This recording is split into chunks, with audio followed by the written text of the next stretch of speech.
Hey everybody, welcome back to the 3994. We're hoping that you find value in this little endeavor. The 3994 are the map coordinates for Savannah and this region. We're coming to you from the Savannah Square. We are at the space between. We're doing this because we believe there are beautiful stories that haven't been heard, events we could learn more about, and news happening all around us every day. So the idea is to meet here where our lives intersect and come together.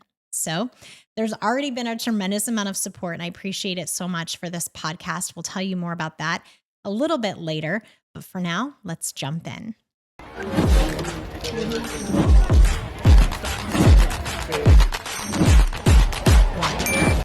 Joining us today is Matt Johnson. He is the Parks Director. He has been since February, but he's not new to this position, really. He's not new to the Parks Department. He's been with the Parks for 4 years. And he was the operations coordinator while he was there. All right. So Matt, thanks for being here, by the way. You're very welcome. Thanks for having me. Everybody is talking about the pool. Yes, I mean, it's not a subject, if you live in Savannah, that you can escape at this point. Exciting in a way, confusing for many in a way, shocking almost in a way, if you haven't been informed of what's going on with the Parks Department, haven't been to all the meetings. Right. Some people might be a little bit surprised. So tell us how this journey began, not only for you 4 years ago, but just even since February. So 4 years ago when we opened up, we had some issues with the baby pool. Some tile was breaking. Some of the plaster was falling off the side. So we had to get that fixed immediately to open. That was about $10,000. And the following year we drained to clean and get ready to refill for summer. And there was 2 more great big cracks in the deep end. So we had to get those fixed immediately. And this was, you can't predict that stuff. So that was all, both of those projects were park funded. So we fixed the deep end problem. That was a $20,000 fix. And then we had a small lawsuit with somebody falling through the grading. And the grading it was from 1995. So thankfully we have generous people in this community, and Messick Trust stepped up and donated all the money to buy new grading. Duncan Trust helped out with that. That was a total of almost $30,000 to replace the grading. Structurally, the deck is it's been deteriorating. It's moving. It's now, when you say deck, do you mean the entire area around the? Yes, the concrete area surrounding the pool, the top side. And let's go back just a minute, because this pool was constructed in 1960. The original pool was built in 1964. Okay, the original pool built in 1964, redone or upgraded in 94. They did a reno and upgrade in 1994, 95 timeframe. I'm not positive on that. They added the zero entry area, added the slide, the mushroom, did a couple of other things to renovate and make it better, which was, it was needed. Of course. And we've all been using the pool all these years. Mm-hmm. Didn't really think about maybe what it costs to maintain it. I mean, as regular parents, bringing our kids to the pool. Right. But what we didn't realize maybe was that the upkeep maybe wasn't as sufficient as it could have been since 1994. Or what are your thoughts on that? When people say, well, why didn't you take care of what you had? So I understand where they're coming from. I really do. But I think that this pool was really well taken care of. If you can go to any other community in Northwest Missouri or the state of the Missouri for matter of fact, I don't think you're going to find anybody else that's sitting on a 60-year-old facility and it's still operating. I think the people in the past did an excellent job taking care of it. It's just when you have, I think Wakefield used a great analogy with the car. Once you have that, you buy the car, you have that scheduled maintenance program, and once you get to a certain point, that maintenance program kind of goes by the wayside because all you're doing is fixing everything that breaks. So I think that's the point we've been to in the past 5 to 10 years is we can't have a scheduled maintenance program because everything goes to fixing stuff that breaks right away. And it's got to be fixed now or we can't open. Right. This And is we a don't wanna used do that. car that has come to the end of its life. I think that's what Wakefield said Yeah. at the meeting. And we had 40 people, it sounded like, at that meeting to talk first, this coffee, to talk about, what the issues were. And then a very successful weekend pool bash where there was over 70 swimmers there. And the amount of money that has been raised by the initiative. Tell us a little bit about your involvement. Are you on that committee? I know that you have a parks department job now, so this maybe this is a little confusing for some people.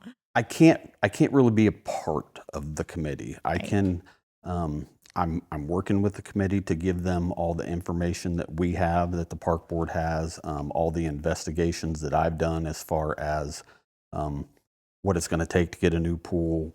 I mean, the steps we have to go through. First, tell us why you think we even need a new pool. Are the repairs repairable at this point? So we did have an engineer report done. The words from the engineer to me personally were, everything can be fixed.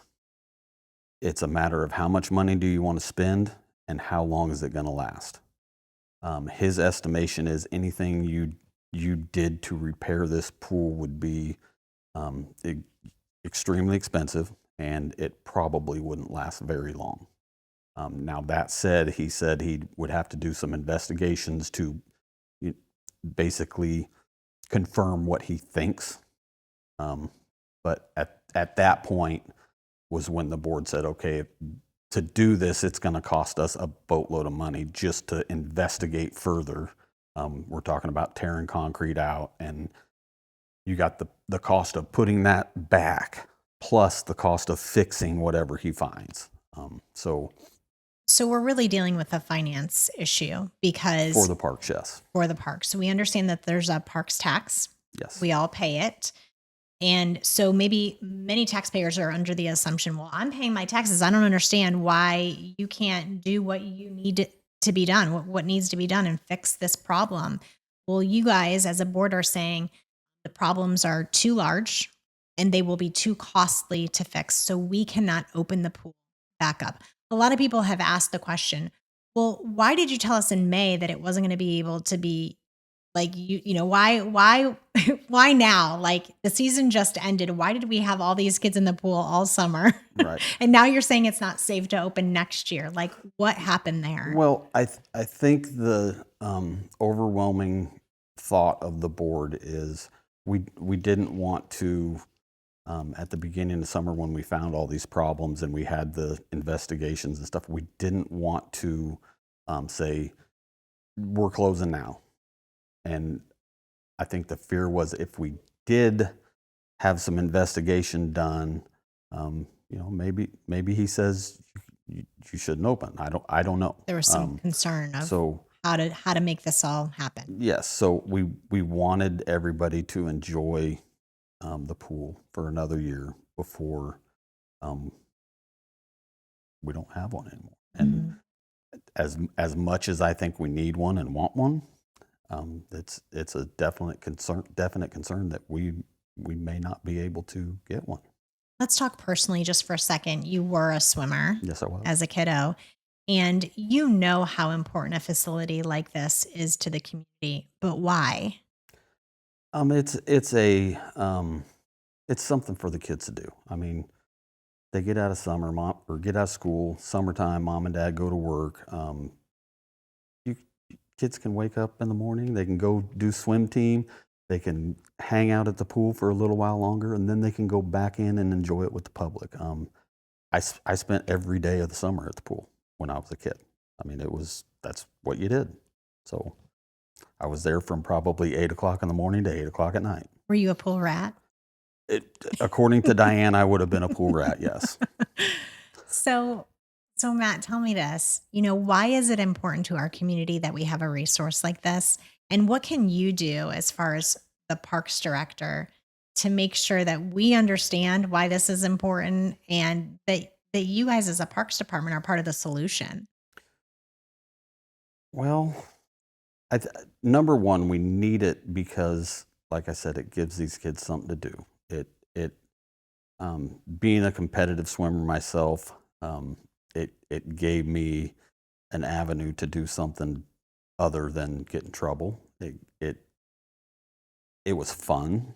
It was, I mean, I can tell stories about my competitive swimming career forever, but I won't.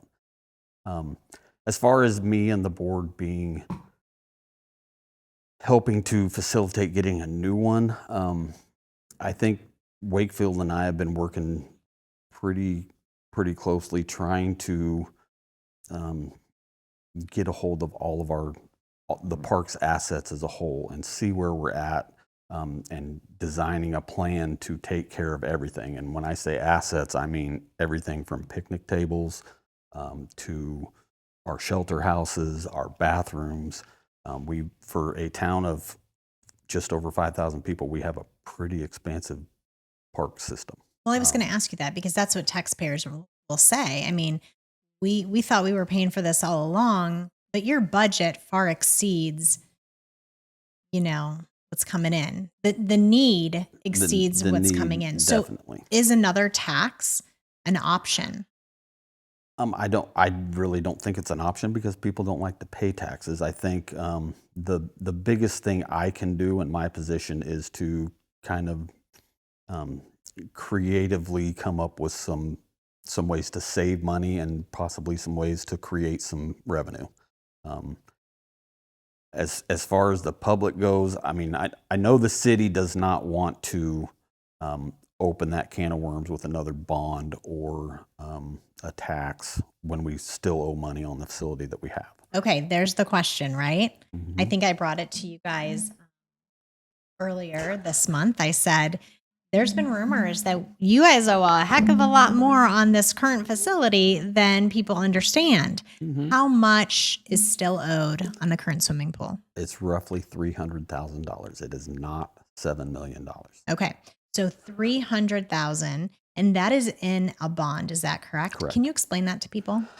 So a bond is basically people buy the bonds and loan you the money. I mean, I'm not 100% positive, but I know that when you have a bond out on something, that bond creates, you get interest off the bond. So it's actually giving the city, I think Wakefield said 1% on the bond. So we're getting money back from that while we pay it off. So we have $300,000 left to pay it off. There's some difference of opinion on whether if you had the money, would you pay it right away or would you not? And I mean, most financial people would say you probably shouldn't do that because it's actually bringing money to you, bringing money in. But that's still an expense no matter what. So if we were to raise $60,000 right out the gate, congratulations to the Aquatic Initiative. That is going to be money that they're probably going to end up spending on engineering, studies, all the things that need to get done so that we can understand these problems that the pool faces more. Correct. We talked about, like, from a fundraising perspective, $300,000, that for some people needs to be paid down before paid off, or will have to be paid off in some way, shape, or form. How do you say it? Enveloped into whatever is raised, whatever money comes in to build a new pool, because you still owe $300,000. So how do people in their minds justify this? I think in a perfect world, regardless of whether that bond's making money or not, I think in a perfect world we would go ahead and pay that bond and then try to go into another issue, a bond issue for a new pool. That's a perfect world. Will we be able to do that? I don't know. Everybody is in agreements that we should have a pool. I think ultimately it comes down to everybody has to remember this is a community of 5,000 people, and there's not very much industry in this town at all. That's where a good tax base comes from, when you have the economic development and the large businesses. So I've heard from people about, well, Maryville has this and Maryville has that, and that's fine and dandy. Maryville also has Northwest Missouri State. They have Kawasaki. They're getting an Amazon. They have Hy-Vee. They have Walmart. They have a tax base that allows them to afford luxuries. We don't necessarily have that tax base. It's something that we need and should have, but it's very difficult to justify. Last moments with you. Tell me if there's something that people need to understand in 2 minutes. What would it be on this issue? I think what people need to understand is that this Andrew County Aquatics Initiative is a very well organized group. They are doing some really good fundraising. That private fundraising is probably going to be what it takes to make this happen. Can it happen without it? Maybe. I don't know. But the private fundraising is going to be a huge thing that gets this done. Once you can get the fundraising arm going, then you can match that. Grants are able to be matched. There's resources out there once you prove that you're able to and a community really wants something. Right. I think that's the point, right? Right. I think the initiative needs to do that in order to, I mean, the city can't afford a huge price tag. The parks can't afford a huge price tag. With a little bit of incentive from the private sector, I think it becomes a little more easy. I think so far the community has proven that this is what they want. Yeah. Well, that's a wrap for this week. Thanks for watching. And if you've enjoyed this episode, please like, share, and comment below. Like I said, the support already has been amazing. And I want to shout out to some of our sponsors. We want to thank Sweet Storage, the Bunker Club, Greater Than Financial, Genus Cafe, Edward Jones, all of them believing that $39.94 can happen. We can get news to you right from the Savannah Square. We thank you for their sponsorship. If you're interested in supporting this podcast, check out the link in the show notes. There is even a place where you can become a follower or a Patreon. So until next time, thank you.